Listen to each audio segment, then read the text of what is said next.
Oi! Hoje é dia da estreia da coletânea para as quintas-feiras no projeto Contos do Meio-Dia, edição 2020. E o livro é O Banqueiro Anarquista e Outros Contos Escolhidos, escrito por Fernando Pessoa. Pois é, além de muitas e muitas poesias, ele também escreveu pequenas histórias. Foi durante a 15ª sessão anual da Sociedade Gastronômica de Berlim que o presidente, Herr Prosit, fez o famoso convite aos seus sócios. É claro que a sessão era um banquete.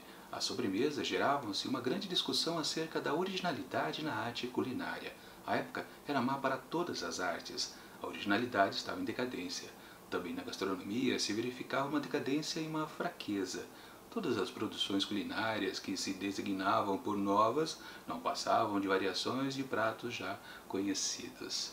Assim começa um jantar muito original, escrito por Fernando Pessoa, que conta a história justamente desse tal presidente da sociedade gastronômica chamado Prosit, que é uma pessoa muito benquista por seus pares, mas que tem uma personalidade um pouquinho estranha. Às vezes ele é muito afável, convidativo, ri bastante com todo mundo, mas ao mesmo tempo ele também é bem na dele, ele vai ficar calado no seu canto, sem falar quase nada. E justamente aqui nesse banquete que está acontecendo mais uma vez nas famosas reuniões da sociedade, num certo momento, no debate justamente sobre a tal originalidade na arte gastronômica, que também já não existe mais, né? Ele foi posto à prova. Alguns dos sócios chamou ele e disse: "E aí, presidente, qual é a sua opinião a respeito disso?" Num certo momento também de muita reflexão, ele deixou todo mundo atento ao que ele ia dizer. E depois de alguns segundos de silêncio, ele fez um convite, um desafio, na verdade, a todos os presentes ali naquela sala. Que tal daqui a alguns dias vocês todos participarem de um jantar lá na minha casa? Todo mundo estranho, afinal de contas, as reuniões sempre eram feitas no hotel, por que lá na sua casa, né? A sociedade vai se transferir para a sua residência? Não, não é o caso. Eu só estou realmente fazendo um convite para um jantar e, quem sabe, colocar essa coisa da tal originalidade que não existe mais aqui na nossa arte, realmente que sim, ela talvez ainda é possível.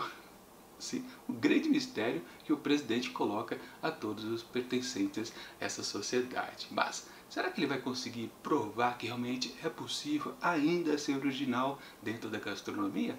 É claro que eu não vou dizer, porque senão estraga a experiência de ler esse conto.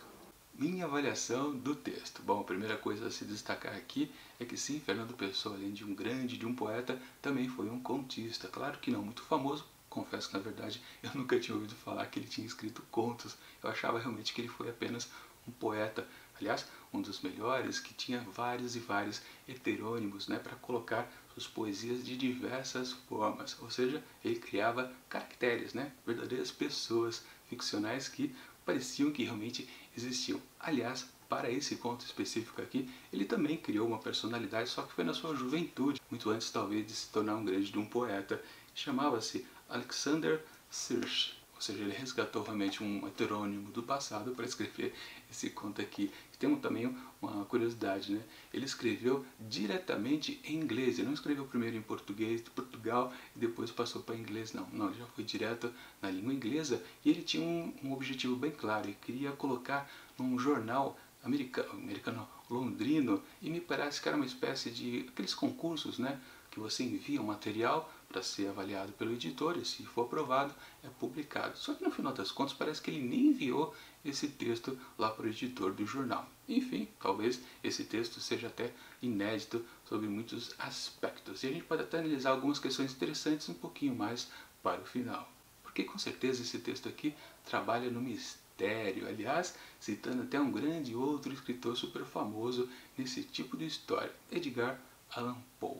Aliás, ele é citado aqui durante o decorrer da história pelo narrador aqui. Aliás, a gente também não fica sabendo o nome durante muito tempo. Só no finalzinho da história que a gente finalmente descobre que ele se chama Meyer. E também um pouco antes, que na verdade ele é um grande amigo lá do presidente Prosit. Sim, ou seja, por isso que ele tem essa intimidade, sabe, de muitos detalhes a respeito da persona, justamente do presidente, que, aliás, podemos dizer que é um dos primeiros problemas que a gente encontra aqui no texto. Toda a primeira parte dessa narrativa trata de dizer exatamente como é que é esse cidadão, que é realmente meio confuso, como eu havia comentado. Ora ele é muito afável, ora ele não é, sim, um cidadão esquisito, também fica muito tempo em silêncio e justamente causou espanto quando ele fez aquele tal convite do jantar misterioso onde ele ia provar ainda a originalidade da sociedade gastronômica. Sim, aliás, esse texto, como disse, trabalha um mistério. O grande mistério, na verdade, é esse, porque se o primeiro problema do texto realmente é que ele é muito moroso quando fica falando a respeito da personalidade do protagonista aqui da história, depois, sim, o conto passa a ficar interessante quando entra exatamente esse mistério. Ele é apresentado de uma forma que a gente fica realmente curioso. Afinal, o que é que ele quer apresentar pra gente? Só que, alguns parágrafos depois, a gente começa a entender um pouco mais a respeito do personagem principal, o Proset. E a gente descobre que, e eu não vou dizer nenhum detalhe para falar a verdade aqui, porque senão estraga realmente a experiência de leitura. Se eu falo, você começa a entender exatamente como a história vai se desdobrar até o seu desfecho. Realmente, eu quando li esse ponto da história, esse detalhe a mais que o Meyer, o amigo do Proust, passa pra gente, eu falei, pá, matei a charada, eu já sei como esse conto vai terminar. Porque é exatamente um detalhe, aliás, dito numa frase do próprio Proust, realmente entrega todo o jogo aqui. Exposto um pouco do que tem a ver com a vida dele, depois a frase, como eu disse, é literal na verdade. Se você lê, você entende o que vai acontecer nessa história. Claro que depois o conto passa por uma terceira etapa, que é justamente a decifração do mistério. Bom, para quem entendeu o que podia acontecer, até teve uma certa pegadinha, que eu também não vou comentar, porque senão estraga a pegadinha quando você for ler o texto. De qualquer forma, eu recomendo a leitura sim desse conto do Fernando Pessoa aqui nessa coletânea, porque ele é interessante para quem não está acostumado com esse tipo de literatura, que, como eu comentei, tem a ver com os escritos de Edgar Allan Poe. Sim, o Ruf Pessoa aqui tentou meio que emular, inclusive nessa terceira parte, que é o tal jantar, tem muito da característica do Edgar Allan Poe em criar grandes ambientes que fazem com que a história fique um pouco mais tensas, mais claustrofóbicas, com certeza. Uma das grandes características do escritor Edgar Allan Poe, que é fazer com que o cenário seja parte da história. Ou seja, se não tiver esse cenário, a história não fica tão tensa, mas colocando ele, sim, aí o texto fica tendendo a ser mais instigante, mais pesado, mais cruel com o leitor. Nisso o Fernando Pessoa acertou bastante. Ou seja, esse conto aqui, ora ele está interessante, ora ele não está. O tempo todo. Às vezes maçante, às vezes instigante, com certeza. E os momentos mais frios, de fato, são quando o narrador tenta meio que mastigar um pouco ou decifrar pra gente como é a personalidade aqui do protagonista da história. Na verdade, talvez não precisasse muito, se deixasse transcorrer mais a narrativa, a gente meio que ia entendendo. Não precisava gastar páginas e páginas para explicar exatamente isso. Quando ele detalha um pouco mais da ambiência do jantar, aí tudo bem, funciona bastante. E de fato, para falar a verdade, mesmo quando eu tinha sacado o final aqui do conto, a pegadinha funcionou um pouco para mim. Eu até achava que, puxa, na verdade eu estava completamente errado, isso aqui não é uma história comum, já manjada. Quer dizer, vamos explicar esse termo de manjada. Essa história aqui foi escrita em 1907. Na verdade, o que a gente viu foi várias versões decorrentes dela. Ou não, né? Na verdade, esse texto aqui do Pessoa acho que não é muito conhecido. De fato, acho que muita gente, quem sabe até o próprio Edgar Allan Poe, fez uma história semelhante que faz com que a gente pense no tipo de final quando vê esse tipo de história. Pelo menos o contexto inicial proposto aqui por esse conto. Não dá para fugir disso. Mas como eu disse, durante um tempo a pegadinha meio que funcionou. Mas quando também acontece uma certa coisa lá, eu também percebi que tipo, não, a pegadinha é só para enganar quem não conhece esse tipo de história. Quer dizer, naquele tempo, em 1907, ninguém conhecia, né? Mas tudo bem. O que importa é que sim, muitos leitores vão realmente gostar dessa história e ficar muito mais intrigado com essa pegadinha, achar que daí vai surgir algo completamente esquisito. Mas não, era só a pegadinha.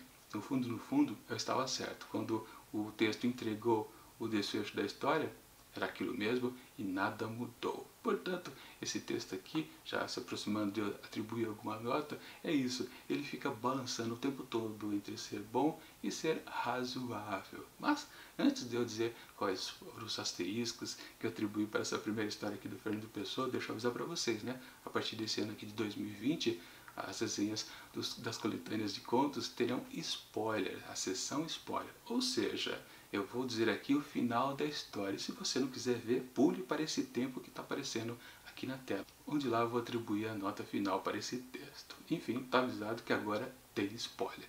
Ou seja, o que eu tinha previsto lá é que, sim, o jantar com a tal originalidade seria servir carne humana. E claro, dos desafetos do Prosit. E aí você pode dizer, não, mas Paulo, como é que você entrega completamente o final da história assim? É porque o próprio texto entregou, num certo momento, o próprio Prosit fala para seus desafetos, que são apresentados depois de um certo momento da narrativa. Vocês não querem ir ao meu jantar? Eu estou convidando vocês para participarem? Não, vocês não querem ir? Tudo bem, vocês estarão lá de corpo presente. Ou seja, ele entregou exatamente o final da narrativa. Próprio narrador. Aí não tem jeito. E realmente, como eu comentei, a pegadinha, que eram os tais garçons, meio que, por causa da quantidade, né, eram 5 desafetos, apareceram 5 garçons, aquilo meio que fez com que a gente isse numa pista falsa, meio tipo Agatha Christie, né? Não, na verdade, eu caí, mas depois de um certo momento, quando o Meyer, o amigo, meio que deduz, é essa a originalidade que está sendo apresentada nesse tal jantar, eu também pensei, não, aí está o desfecho da pegadinha, realmente eu estava certo o tempo todo, é carne humana que vai ser servida no jantar. Enfim, era isso. Não tem mais o que dizer a respeito desse conto. Realmente, hoje em dia, por causa de muitas histórias que a gente já viu nesse ponto, é aquela coisa, se você, mesmo muitas pessoas que não acompanham histórias de terror, já tem meio que essa noção que esse tipo de contexto inicial resulta nisso. Se você fala que vai servir um prato especial num certo jantar, almoço, seja lá o que, num grande evento, e você sabe que essa pessoa tem inimigos, meio que na hora, muitas pessoas já dizem, o jantar vai ser os inimigos. Hoje em dia é uma história muito batida, claro, lá em 1907 talvez não fosse. E por isso, levando em consideração que a história lá dos primeiros anos do século XX, talvez eu pudesse pensar que realmente a história fosse muito boa, de alta qualidade, mesmo com aqueles tempos morosos. Eu até poderia atribuir um pouquinho mais na minha nota, talvez meio asteriscos, mas enfim, para um jantar muito original, escrito por Fernando Pessoa, eu atribuo apenas 3,5 asteriscos. E como disse, nos tempos antigos, eu podia até dizer que era 4 asteriscos, mas não, 3,5 tá bom. E agora faço o convite para vocês. Nas próximas 20 quintas-feiras teremos as resenhas individuais dos demais contos aqui presentes nessa coletânea de Fernando Pessoa, o banqueiro, anarquista e outros contos escolhidos. E claro, outra dica, amanhã tem a estreia da coletânea para as sextas-feiras, que eu não vou dizer qual que é e também qual é o seu autor. Aliás, toma uma dica assim, é uma autora africana. Se você tiver mais curiosidade, não aguentar pelo vídeo de amanhã, deixo aqui em cima um link para você poder conferir um vídeo onde eu apresentei todos os 5 livros iniciais do projeto Contos do Meio-Dia, edição 2020. Bastante coisa interessante, caso você não tenha visto os vídeos anteriores de segunda, terça e quarta, mas acredito que agora você vai começar a acompanhar aqui o projeto durante todo este ano. Enfim, enquanto o próximo vídeo não chega com a estreia, eu deixo aqui do lado dicas das primeiras resenhas que já aconteceram aqui em 2020 dentro do projeto. E tchau!